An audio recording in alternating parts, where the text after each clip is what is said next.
Hello everyone, welcome back to my channel biology with Manvi Bioverse. जहां हम discuss कर रहे थे विभिन्न प्रकार के जो फाइलम्स होते हैं उनको अपन डिस्कस कर रहे थे, जिसमें अपन ने Porifera, Coelenterata, Ctenophora, Platyhelminthes, Aschelminthes, Annelida and Arthropoda को अपन ने डिस्कस कर लिया था। आज अपन डिस्कस करेंगे मोलस्का, जिसमें क्या देखते हैं अपन फर्स्ट ऑफ ऑल इसका क्या कैरेक्टर होता है कि जो मोलस्का है वो प्राणी संघ का दूसरा सबसे बड़ा संघ है और जो फर्स्ट था वो था ऑर्थोपोडा। अब अपन देखते हैं कि इस संघ के जितने भी जो प्राणी है वो जलीय तथा स्थलीय दोनों प्रकार के होते हैं तथा इनका जो अंग तंत्र स्तर का शारीरिक संगठन पाया जाता है। बात करें इनकी द्विपार्श्व समिति होती है, इनमें ट्रिप्लोप्लास्टिक होते हैं तथा ये सिलोमेट्स होते हैं। इनका शरीर पर क्या होता है, कैल्शियम से निर्मित कवच पाया जाता है तथा इनमें गिल्स पाए जाते हैं जो श्वसन तथा उत्सर्जन में सहायक होते हैं। अब देखते हैं अपन कि इनके सिर पर क्या पाए जाते हैं, संवेदी स्पर्शक पाए जाते हैं तथा मुख में रेडुला पाया जाता है जो रेती के समान घिसने का कार्य करता है। मोलस्का के शरीर के मुख्य भाग होते हैं head, muscular foot, visceral mass and mantle. Visceral mass में क्या होता है, ये जितने भी जो डाइजेस्टिव सिस्टम है या फिर अपनी बॉडी के जितने भी जो सिस्टम्स है वो सब आते हैं। अब अपन देखते हैं मोलस्का के उदाहरण। मोलस्का में क्या क्या होता है, देखिए पाइला और ये एप्लिशिया, सीपिया जिसे अपन कटल फिश बोलते हैं। दूसरा अपन देखें यूनियो, ऑक्टोपस एंड डेंटेलियम जिसे अपन क्या बोलते हैं, दंत कीड़ा। अब अपन देखते हैं कि जो इनका शरीर है उसमें देखिए ये मस्कुलर फुट प्रेजेंट है, साइफोन प्रेजेंट है, ये कैल्शियम से बना इनके ऊपर कवच पाया जाता है। बात करें इसकी ऑक्टोपस की, तो ये इसकी आईज रहेगी, ये मेंटल रहेगा और ये इसकी आर्म्स रहती है। अब अपन देखते हैं कि ये जो पाइला है यानी कि जो घोंगा है उसको अपन देखते हैं तो इसमें ये कैल्शियम से बना कवच प्रेजेंट होता है, आईज प्रेजेंट होती है इनमें एंड ये मस्कुलर फुट इनमें प्रेजेंट रहता है। अब दूसरा अपन देखते हैं कि ये देखिए जो एप्लिशिया है उसके अंदर अपन देखते हैं मेंटल प्रेजेंट होता है इनमें, ये गिल्स प्रेजेंट होते हैं यहाँ पे एंड ये मस्कुलर फुट इनमें प्रेजेंट रहेगा। अब अपन देखते हैं नेक्स्ट, नर तथा मादा प्राणी क्या होते हैं, इनमें अलग अलग होते हैं तथा अंड प्रजक होते हैं। परिवर्तन इनमें लार्वा के द्वारा होता है। विभिन्न प्रकार के अपन एग्जांपल्स की अगर बात करें तो फर्स्ट ऑफ ऑल अपन देखते हैं पाइला, जिसे अपन क्या बोलते हैं, सैब घोंगा बोलते हैं। ये देखिए पिक टांडा जिसे अपन बोलते हैं मुक्ता शुक्ति एंड जो सीपिया उसे बोलते हैं अपन कटल फिश, लोलिगो इसे बोलते हैं अपन स्क्विड एंड ऑक्टोपस को अपन बोलते हैं बेताल मछली। एप्लीशिया इसको बोलते हैं अपन समुद्री खरगोश, डेंटेलियम एंड कीटो प्लूरा। अब हम देखते हैं नेक्स्ट अपना फाइलम रहेगा एकाइनोडर्मेटा। एकाइनोडर्मेटा का हिंदी में अपन देखें तो ये होते हैं सूल युक्त प्राणी होते हैं। इस संघ के सभी भी जीव होते हैं वो समुद्री होते हैं तथा इन पे कैल्शियम युक्त अंतः कंकाल पाया जाता है।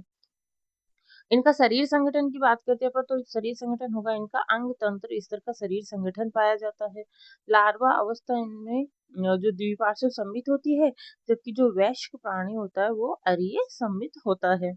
यह ट्रिप्लोब्लास्टिक होते हैं एंड सिलोमेट्स प्राणी होते हैं। पाचन तंत्र इनमें पूर्ण प्रकार का होता है तथा जो मुख होता है वो अधर तल पर होता है, जबकि जो मल द्वार होता है वो पृष्ठ द्वार पे होता है। इनमें वाटर वास्कुलर सिस्टम पाया जाता है यानी कि जल संवहन तंत्र पाया जाता है इनमें, जो गमन, श्वसन तथा भोजन पकड़ने में सहायक होता है। उत्सर्जन तंत्र इनमें नहीं होता है। नर तथा मादा प्राणी होते पृथक होते तथा इनमें लैंगिक जनन पाया जाएगा। अब अपन देखते हैं इनमें निषेचन होता है, वो बाह्य होता है तथा परिवर्धन है अप्रत्यक्ष तथा मुक्त पलावी लार्वा अवस्था के द्वारा होता है। एग्जाम्पल्स अपन इसके देखिए एस्टेरियास जिसे अपन बोलते हैं तारा मछली, स्टारफिश एंड एकाइनस जिसे अपन बोलते हैं सी अर्चिन, एंटीडोन जिसे अपन बोलेंगे सी लिली, कुकुमेरिया एंड ओफियूरा जिसे अपन बोलते हैं ब्रिटिल स्टार या फिर भंगुर तारा। ये देखिए इसके डायग्राम्स आप देख सकते हैं काइनोडर्मेटा के। फर्स्ट ऑफ ऑल अपन देखते हैं ये स्टारफिश, जिसके अंदर क्या पाए जाएंगे, अपन ये देख सकते हैं इसकी, ये तो इसकी आर्म्स होगी एंड ये इनका आमाशय गोनेड्स इनमें प्रेजेंट है एंड जो डाइजेस्टिव ग्लैंड्स होती है वो इसमें प्रेजेंट रहेगी, रेडियल कैनाल प्रेजेंट रहती है इनमें, और ये ट्यूब फिट इनमें प्रेजेंट रहेगी। ये एम्बुलेक्रल नाल, ये सेंट्रल इसकी डिस्क प्रेजेंट रहेगी। अब अपन देखते हैं सी अर्चिन। सी अर्चिन को अपन क्या बोलते हैं, अरस्तु की लालटेन भी बोल सकते हैं। एंड दूसरा बोलते हैं इसको स्पाइन्स इनमें प्रेजेंट रहेंगी, गिल्स इनमें प्रेजेंट रहेंगे, एंड ये ट्यूब फीट्स प्रेजेंट रहेंगी जिसके थ्रू ये मतलब गमन में ये सहायक रहते हैं। अब अपन देखते हैं ये ब्रिटिल स्टार का देखते हैं अपन। तो ब्रिटिल स्टार के आरेख में अपन देख सकते हैं कि अ, जितने भी ये देखिए आर्म्स प्रेजेंट है इसके अंदर, आर्म वर्टिब्री प्रेजेंट है, एंड अपन ये बर्सल स्लिट्स प्रेजेंट है, मोड्रेपोराइट प्रेजेंट है। नेक्स्ट अपन देखते हैं स्टारफिश। अब अपन देख रहे हैं कि जो स्टारफिश है उसके अंदर क्या पाई जाएगी, ये आर्म्स प्रेजेंट है, ये सेंट्रल डिस्क प्रेजेंट होती है इनके अंदर, मैड्रीपोराइट प्रेजेंट होता है, एंड एम्बुलेक्रल ग्रूव्स प्रेजेंट रहेगी। ये ट्यूब फिट्स प्रेजेंट है जो इसके गमन में सहायक होंगे, एंड ये देखिए कैल्शियम युक्त प्लेट्स इनके ऊपर प्रेजेंट रहेगी। नेक्स्ट अपन देखते हैं हेमिकोर्डेटा। हेमिकोर्डेटा इस संघ के प्राणियों में कुछ गुण किसके होते हैं, कॉर्डेटा समूह के होते हैं, तथा ये कृमि के समान समुद्री जीव होते हैं। हेमिकोर्डेटा के कॉलर क्षेत्र में स्ट्रोमोकॉर्ड अल्प विकसित संरचना पाई जाती है, जो किसके समान होती है, नोटोकॉर्ड यानी कि जो पृष्ठ रज्जु है उसके समान पाई जाएगी। अब अपन देखते हैं कि ये भी किस टाइप के प्राणी है, द्विपार्श्व सममितीय होते हैं इनमें, ट्रिप्लोब्लास्टिक होते हैं, तथा ये सिलोमेट होते हैं। शरीर इनका कैसा होता है, बेलनाकार होता है, जो सूंड, कॉलर तथा वक्ष में विभक्त रहता है। परिसंचरण तंत्र इनके अंदर बंद प्रकार का होता है, तथा श्वसन किसके द्वारा होता है, गिल्स के द्वारा होता है। उत्सर्जी अंग इनमें प्रोबोसिस ग्लैंड्स प्रेजेंट रहेगी।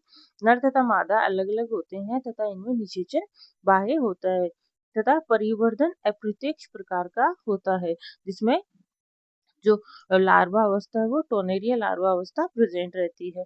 एग्जाम्पल की अगर अपन इसमें बात करें, बेलेनोग्लोसस एंड सेकोग्लोसस। दूसरा अपन देखते हैं इनका ये डायग्राम, इनके बॉडी पार्ट्स क्या क्या होते हैं। इसके अंदर प्रोबोसिस प्रेजेंट रहेगा, collar present and trunk present रहती है। यहाँ पे ये जेनाइटल विंग्स प्रेजेंट रहती है। अब अपन देखते हैं क्लोम क्षेत्र प्रेजेंट है इनके अंदर, एंड ये अपन देखते हैं एनस इनमें प्रेजेंट रहेगी। Thank you for watching. आज अपने जो जितने भी जो इन्वर्टिब्रेट्स है वो अपने आज कंप्लीट होते हैं। नेक्स्ट अपन कॉर्डेटा को देखेंगे, जिसमें कॉर्डेट्स के की कैरेक्टर्स, उसके सब फाइलम्स, और जितने भी जो उनके एग्जांपल्स है एनिमल्स के, वो सब अपन डिस्कस करेंगे। Thank you for watching. If you channel अगर आपको हेल्पफुल लग रहा है